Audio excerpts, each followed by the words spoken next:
Thank you so much, Leah. Can you guys hear me okay? Yes. If you can hear me in the back, don't respond to this or acknowledge it in any way. Oh, okay, I'm James. So yeah, I've been doing non-monogamy for 15 years. I look young, thank you. You know, when I first started doing non-monogamy, I was so jealous that when I saw my girlfriend making out with a guy at a party once, I tried to hit him with a chair, and he was 6'5".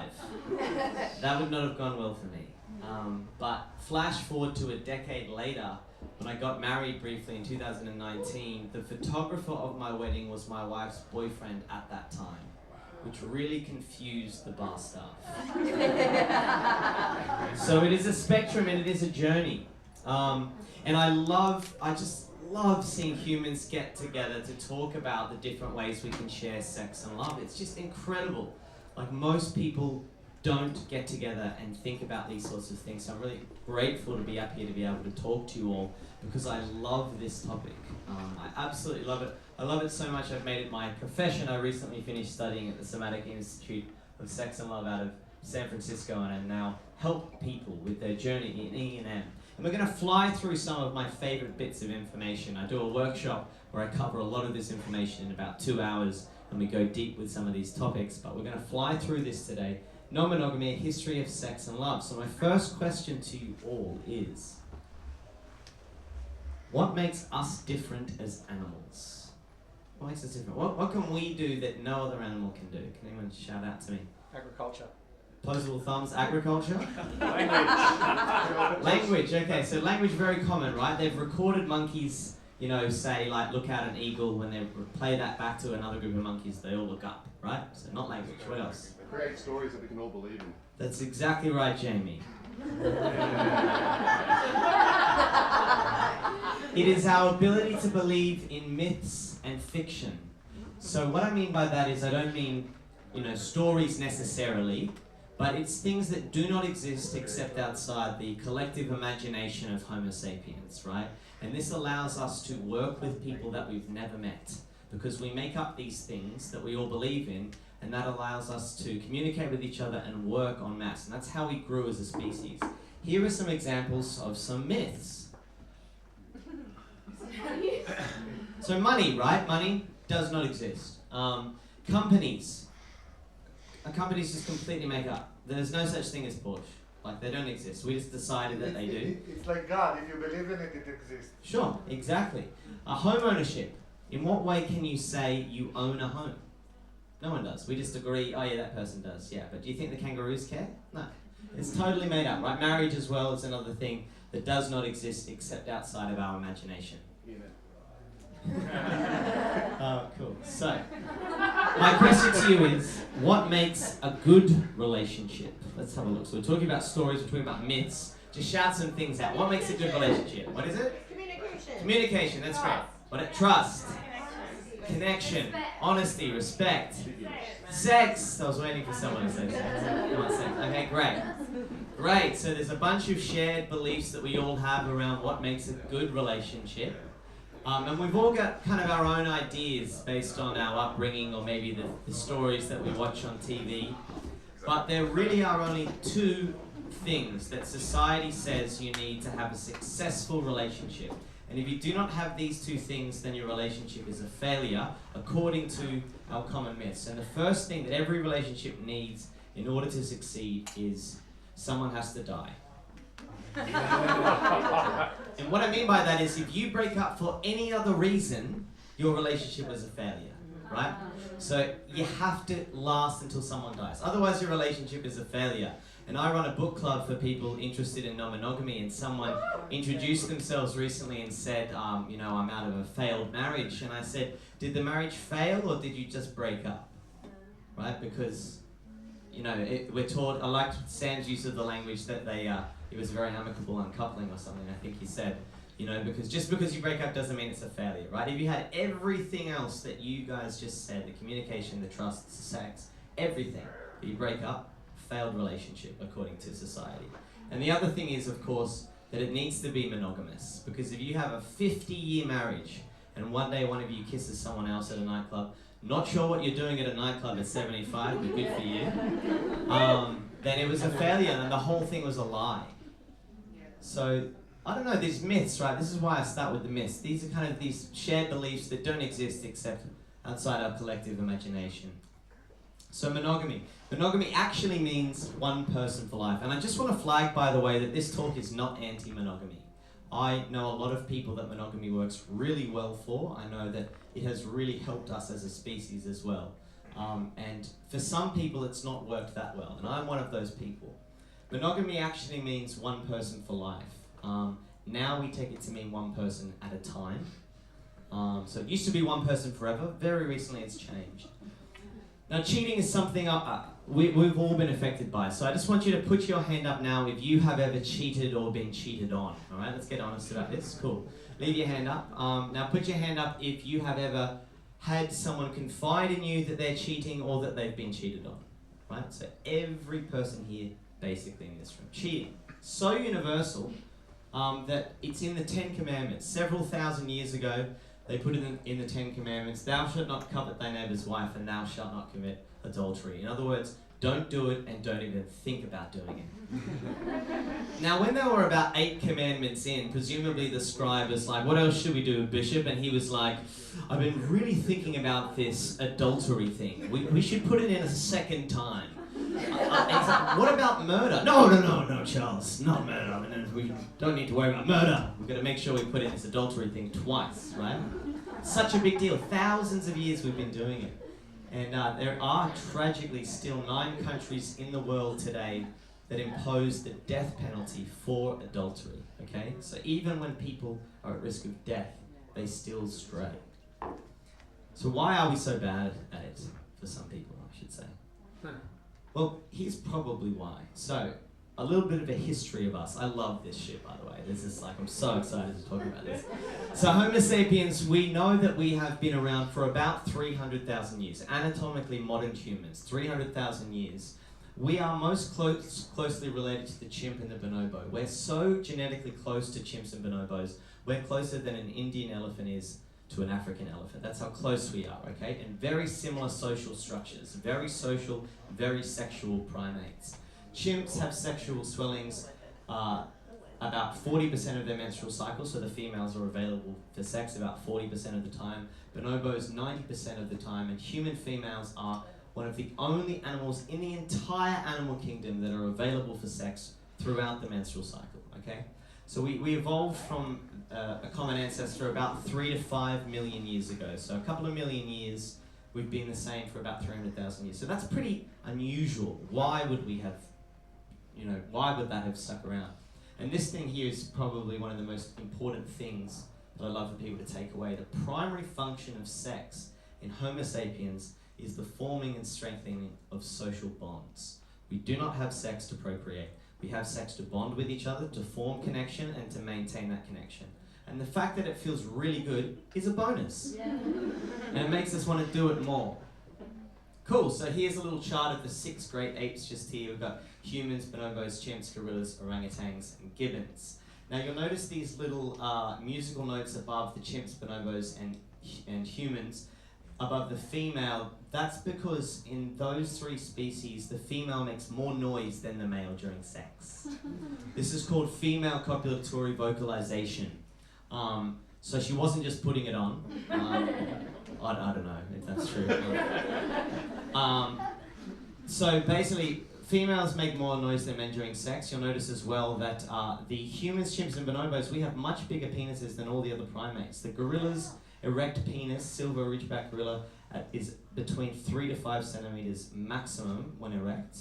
Chimps and bonobos, much bigger balls than us, but humans have the longest, thickest penis of any primate, not for their size, in total. And when I found that out, I thought, that's really cool, and they must have missed the memo about me. Why is that funny?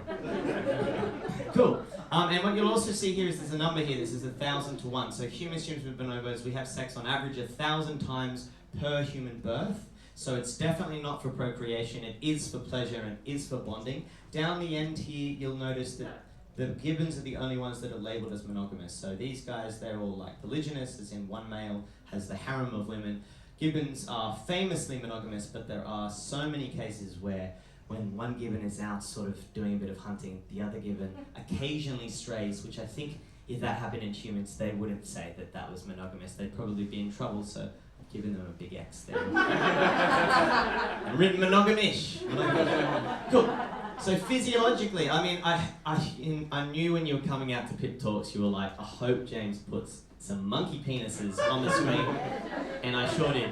So yes, longest, thickest penis and exterior testicles. The exterior testicles keep the sperm at the right temperature for frequent ejaculations. So why would we have that outside the body? Whereas other primates, a lot of them have it internally. Our sperm, the first 3 spurts of male ejaculate contain sperm that kills other sperm. So why would we have evolved sperm that kills? It does not kill our own sperm, it only kills other sperm. And the other thing I thought interesting about that fact is that some researcher figured out it was just the first 3 spurts. So you can imagine, are they there with multiple petri dishes? Just like 1, 2, 3. Cool. The hooded head and barb at the head of the penis scrapes semen from within the vaginal canal. And what it also does is it actually creates a vacuum. If you ever had sex with a vagina owner or a vulva owner and she's queefed, that actually happens when the male orgasms inside the vaginal canal. The tip of the penis shrinks slightly, creating a vacuum that sucks semen back towards the vaginal opening. Okay, so that's actually happening when they ejaculate. And again, why would we have that if we were just meant to be sleeping with one person forever? I don't know, it seems pretty strange to me. So men's greatest fear, of course, Shakespeare actually talks about this, is the female orgasm. Why can she have multiple orgasms? The greatest fear of all heterosexual men is, what if the child's not mine and what if she's not satisfied? Right? Very, very afraid of female pleasure, which of course has evolved to be this beautiful thing. Why? Bonobos and humans are the only animal that has sex face to face and engage in prolonged eye contact whilst they're having sex, which is just amazing because it's really about that connection. That's why we're doing it, to form connection with each other. Men have a period where hormonally, physiologically, they become tired. They don't want to have sex immediately after ejaculating because otherwise they would drag all that semen that they've just put in there back out. So that's a real thing. It's called the refractory period. In bonobos, they're matriarchal societies, and the women often bond by doing what scientists call G-on-G rubbing, genital on genital rubbing. That's how they bond with each other. Which I think is interesting because in humans, porn, female identifying porn searches, lesbian porn is always the top search for as long as they've been tracking it. So I do think there is something beautiful about that networking energy with some women that want to share sexual energy with each other.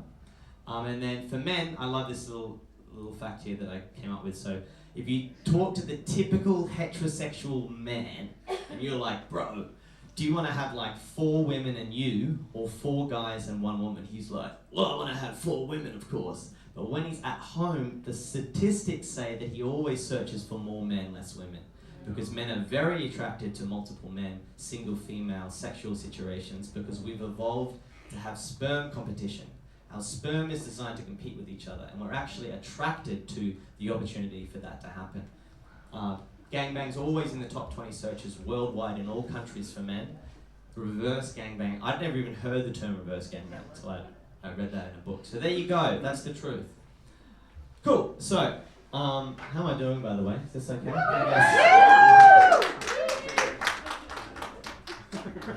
Flying through this. So, 300,000 years to 10,000 years ago, we lived in hunter-gatherer societies. And what I mean by that is we lived in immediate return societies. So we didn't have possessions. We went out, we cooked stuff, we ate it that day. And we know a lot about what those cultures were like thanks to the diaries of travelers and invaders and missionaries and things like that, right? So this guy, Robin Dunbar, came up with this number that says that humans are not capable of knowing more than about 150 people intimately. That's Dunbar's number. And what they've shown time and time again is that whenever there's groups of humans more than 150, they tend to break off into smaller groups. So forever we lived 150 people maximum, your whole life, that's all we knew. And basically all cultures that they've ever found had some form of non-monogamy. And Dr. John Bradley here, who's the head of Indigenous Studies at Monash University, and has been studying Indigenous culture in Australia for 30 years, said in an interview that I read that all Indigenous cultures in Australia had some form of non-monogamy.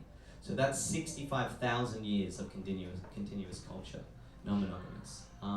Cool, some fun facts. So you've got to understand that for a lot of humans, they didn't understand that one sex act creates one baby. They didn't understand that. In some cultures, in Venezuela, for example, they thought if you wanted to have a smart, strong, and funny child, you had to have sex with a smart guy, a strong guy, funny guy, right? Makes sense.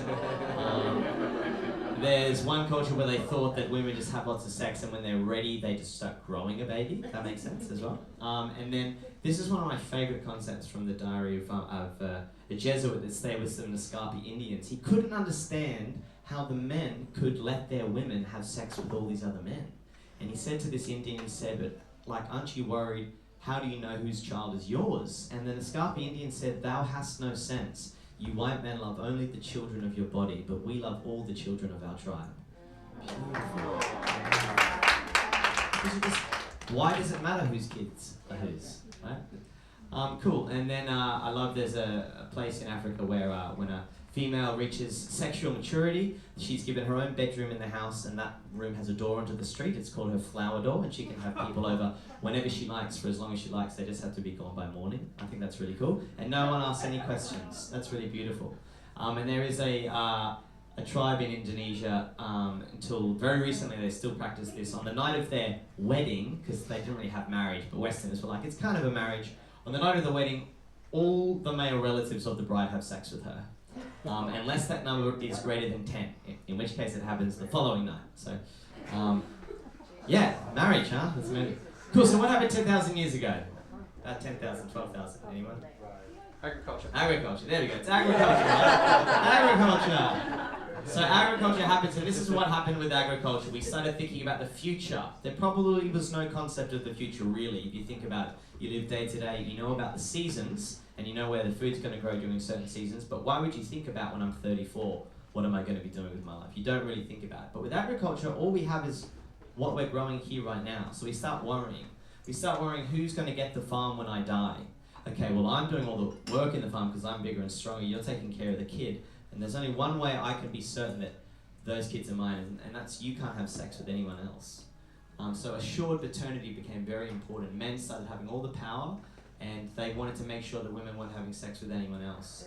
So property rights started getting tied up with women's reproductive rights, which becomes this thing called the woman's bargain. Basically, you bargain for the right to access the food and shelter that I now own, and you bargain that with your sexual exclusivity.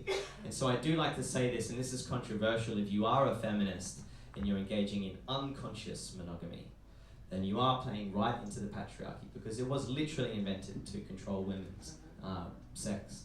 And this other thing here that I call the scarcity model. So for the first time ever, people start worrying about the future, what they're going to have or what they don't have. And that develops this mindset that comes from agriculture, which is that there's not going to be enough for me. And that's really something that I believe plays into the monogamous ideal, that there's just not enough for me, or if someone else gets a bit of something, that means less for me. Okay. So agriculture equals monogamy. Quick facts about marriage. So it used to purely be about the joining of families and sharing of resources. Nothing to do with love. Then in the 18th century, this author called Jane Austen, super popular because she was like, wouldn't it be hilarious if you could be in love with the person you married? And people were like, that's ridiculous. Get that woman a logie. And still it took quite a while for it to reach the public psyche. And still though, eventually, by the time it becomes quite popular, this idea of love, the man provides, the woman child raises. We didn't think that sex or good sex should be a part of marriage until the feminist revolution in the 60s. It was about love then, but the concept that you could also have really good sex, ridiculous, until 60 years ago. And only in the last 40 years have we expected it to be the main source of intimacy. So this is extremely recent, very, very recent. All the things that you probably think, these myths that you have about what you think makes a good relationship, extremely recent that we've expected these things. And more recently, the concept of the soulmate has replaced our need for religious and spiritual satisfaction. This idea that they are the one destined for me, which I also believe in. That's great, but it is interesting to know that's kind of replaced that thing. I just think that there are many ones, not just one. And the love economy, this idea that the love narrative sells more than anything else. It sells gym memberships and songs and movie tickets and skyriders and haircuts.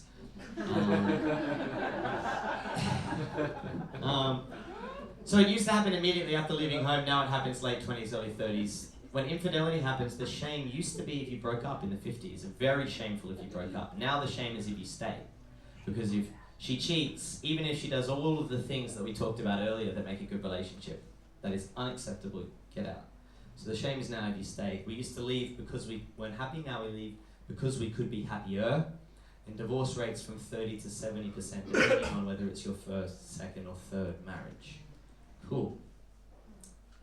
So, what would happen if we could just design the relationship to suit us? If we didn't just buy into these kind of myths and social norms, what could some of those relationships look like? Enjoyable? Enjoyable, yeah. Well, here are some that people have been doing, right? These are some types of non-monogamy that people have been doing, that I have seen work quite well for some people. So the first one is polyamory. Really, people know this word and have been using it for a very long time, and what it actually means is multiple emotional relationships. It's different to polygamy, which is where one man has many wives. This is polyamory, so multiple people can have multiple loves of all gender, creeds, and colours and types. In polyamory, it can be hierarchical or non-hierarchical, and what that means in the community is someone might have a primary partner, they're their main love that maybe they live with, they always do Christmas with, and then they have other loves that they love as well, but they don't have that same kind of priority as the main partner. That's called hierarchical. Non-hierarchical is where no one takes precedence over anyone else. Some subsets of poly, so kitchen table poly refers to when people are in a poly relationship and they can all happily sit around and be in the same room as each other. Triads or quads, three-way relationships or four-way relationships. A closed V is where there is one person that has two loves that are not dating each other. Polyfidelity is a group of poly people that are exclusive to that group. So maybe there's 5 people, they're all dating, but they don't date anyone else. So that's polyfidelity. Solo poly, which is really emphasizes your relationship to self, so Sam would probably like that one. This concept of veto is quite taboo. This is really important for people that are new to non-monogamy. It took me about 8 years before I found out this was a thing. In certain non-monogamous circles, it is quite taboo for someone to have the power of veto. And what that means is that I can just decide you can't go on any more dates with him, right? I can say, no, I don't feel comfortable with you seeing him anymore. In the non-monogamy world, once you've sort of deep down the trenches and you've drunken the Kool-Aid, well, that's treating that other person like an object, not a person. Because what about his wants and needs? I haven't considered him at all. And what about your wants and needs to explore this connection? Well, I have no right to decide that. So it's quite taboo for people that end up identifying as poly, the concept of veto. It's also a very overused term. I've been on a mission for 6 years to get people to stop using the word poly, because most people I've met in non-monogamy in 2 countries over 15 years are not poly. They are what I call non-monogamous. So this new term, ethical non-monogamy. I use the term ethical non-monogamy at the moment because that's what the kids are doing. I think that eventually we should be able to get rid of the E and just say non-monogamy. But for now, it is ENM. It is an umbrella term that refers to everything, basically. So poly is just a part of ENM. Sometimes people talk about being in an open relationship. It's most common. It typically means one emotional partner and lots of sex friends, platonic lovers, or even hookups, but there definitely is still some connection that's being sought to varying degrees. They tend to have more rules than poly. So they might have rules like you can't have more than 2 dates with one person in a month, or you guys can't, use that sort of sex toy because that's ours, or like, I don't want you doing doggy with him, that sort of thing. You might have more rules and agreements than, say, non-hierarchical poly people. Then the swinging. They prefer short-term sexual encounters, usually while the other person is there. Lots of unicorn hunters. Does anyone not know what a unicorn is? Cool. Unicorn is, for those playing at home, unicorn is a bisexual female who's looking to have a threesome with a heterosexual couple. And they were called unicorns because they were so rare. And now it's like fucking unicorn central.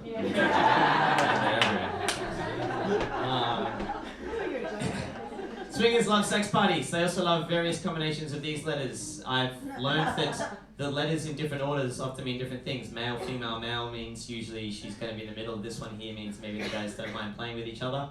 All the way down the end you have cucking. And for those playing at home, cucking or cuckolding is where a male, usually straight male, enjoys sort of his female partner being fucked in front of him and him being humiliated by that experience. Oh, I'm a big strong dude fucking a woman, what about that? Which is of course extremely hard. So rules heavy, very rules heavy. And then there's monogamish, invented by the sex columnist Dan Savage. It's a bit like swinging, except only under certain circumstances. And the thing is, they don't really want to identify with the open community necessarily. They might not use terms like open relationship. Sometimes it's a don't ask, don't tell sort of thing. But they're kind of okay if someone does end up, making out with someone at a work Christmas party or fucking a colleague when they're, at Wet n Wild or something. Maybe they work at Wet n Wild, I don't know. Cool. And then the last one here, very important, relationship anarchists. What I've seen happen, and I'm certainly guilty of this, is once you've been reading the literature, going to the talks, and in the community for long enough, you start realizing that we place way too much emphasis on romantic and sexual relationships and not enough on all the other types of relationships in our lives. So why do we choose to do everything with just that person, And you start thinking that, well, fuck it, I'm going to throw all those labels out the door. I don't want any labels. And so, of course, we gave them a label. It's called relationship.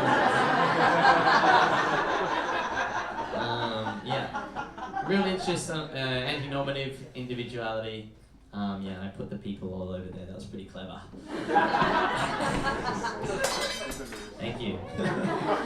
Okay, cool. I'm nearly done here, guys. So this is a little chart here that talks up the top. It's got high sexual exclusivity, down the bottom low sexual exclusivity, high emotional and low emotional there, exclusivity. So at the top here is monogamy, highly sexually exclusive and highly emotionally exclusive.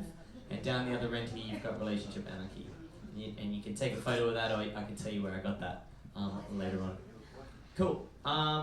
So I'm wrapping this up now. This is the end of my speech. I put this slide in here for Jamie because Jamie asks such good questions,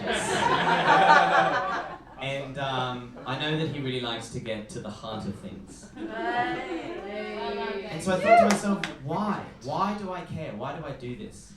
And so for me, my father had an affair with his secretary when I was 8 and left my mum with 3 kids under the age of 8, right? And my mum never had a relationship again.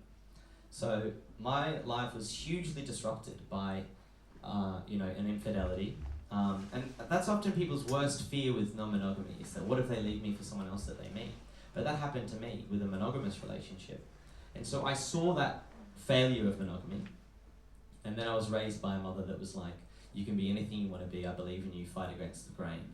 And so then I started thinking like that, and I was socialized around all females. I started questioning social norms because I was like, well, my body's different, but I'm thinking in these unusual ways.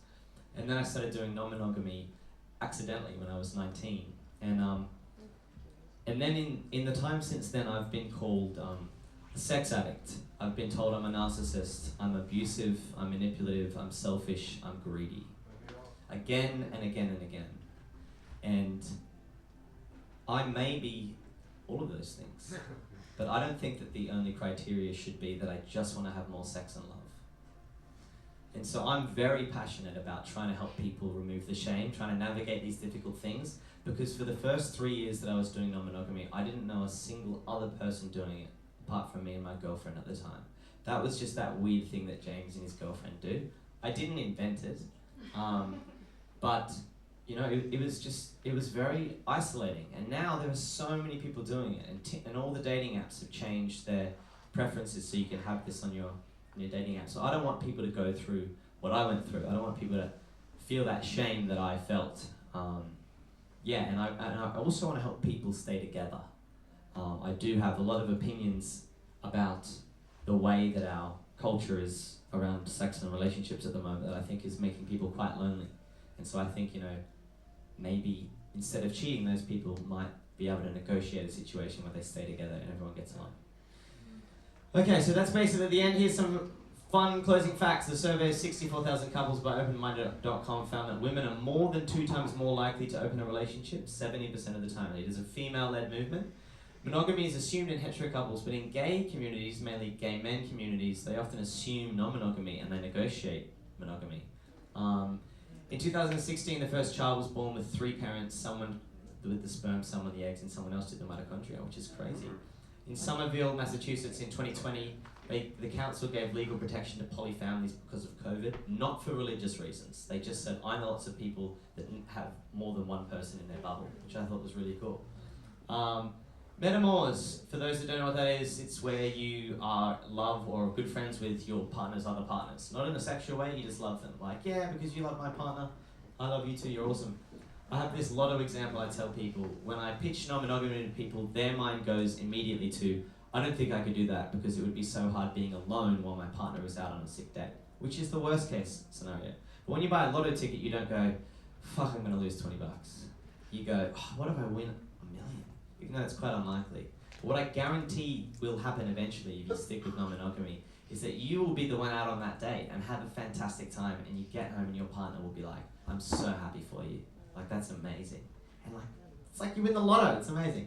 And the last thing I'd like to say is, you are enough. Just because if someone wants to be in an open relationship with you, it's not because you yourself are not enough.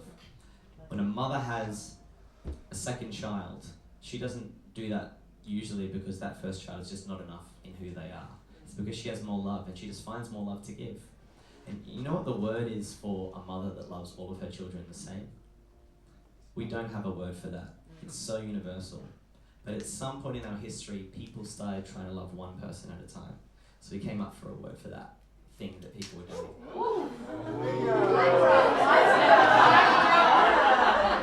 It's called monogamy. Alright, thanks so much.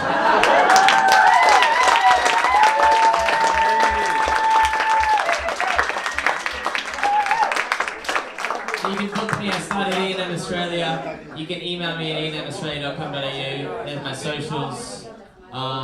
Cool. Any questions? Yes. Okay, cool. Question, yes. Yeah. So I've been in poly relationships, read all the books, and I just gotta say, big fan of this talk, massive fan of data and Build a Reason, very well presented. And I don't ask this question with any answer in mind, it's a genuine question, but like, do you think that these kinds of relationships scale to communities larger than 150 people? Do you think that there's a possibility for large societies that are ethically non-monogamous? Yes, I do, absolutely. Because we know that relationships scale because there are, legions of soccer fans that support Manchester United all over the world communicating with each other, and so once we get this idea that we can all scale love as well. I mean, do I think that a single poly unit could scale to above 150? I don't think so. I'm not sure about that. But I do think that as a society we could definitely start en masse engaging in these principles if we stop focusing on the individual so much. Because everything is about the individual in our Western culture. So once we start thinking a bit more about community, I think we could. Interesting, thank you. Anyone else? Yes? Practically, would the best time to start non-monogamy be at the beginning of a relationship or in the middle of a relationship? That's a fantastic question. So the answer is that there's never a good time. So people that start 2-3 years in, they often come from a place of more security because they've sort of, smelt each other's farts and one of them hasn't washed up for 4 days in a row and they've had a big fight. So they've been in the trenches with each other. So when they open up, they're often a lot more secure. But sometimes they're tempted to open up to try and fix problems in the relationship, which is also a risk. I've found for new people starting new non-monogamous relationships, that is the most scary time for them. Because what happens with monogamy is that the beginning is the easiest time because you're so into each other, and then you go exclusive and you suddenly have security. And what you need for long-term desire is mystery and security. So suddenly you've got all the mystery because you're just getting to know them, and now you're monogamous, so you've got security.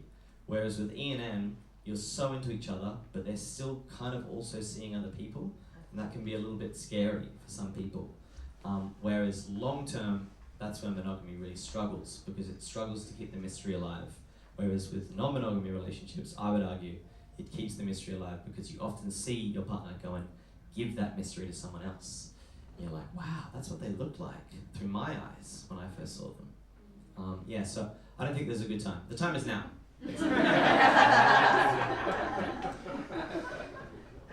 What else? Cool. All right. Well, I'm James. You can check me out. ENM at Australia. Oh, sorry, James. I have to ask.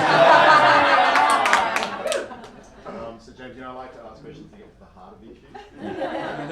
What exactly does a sex party guy look like? A sex party guy looks like, yeah. Well, when I met Jamie at a sex party. And I was like, you're the most sex party guy I've ever seen. And he was like, this is my first sex party. It looks just like that. So you can check Jamie out, ENM.Australia, on a mission to build this community in Australia with my friend Jess over here. We run book clubs for non-monogamous curious people. We run munches and picnics, and a munch is not as dirty as it sounds. It's just a social meetup. If you want to read some things, you can get involved. The Ethical Sex at Dawn, I'd recommend reading those books. If you want to listen to some things, I'd recommend listening to the Multi-Amory podcast or Dan Savage's Savage Lovecast. Or just message me, hit me up, or book me in, and I'll help you with your relationships. Let's do it. We love you, baby!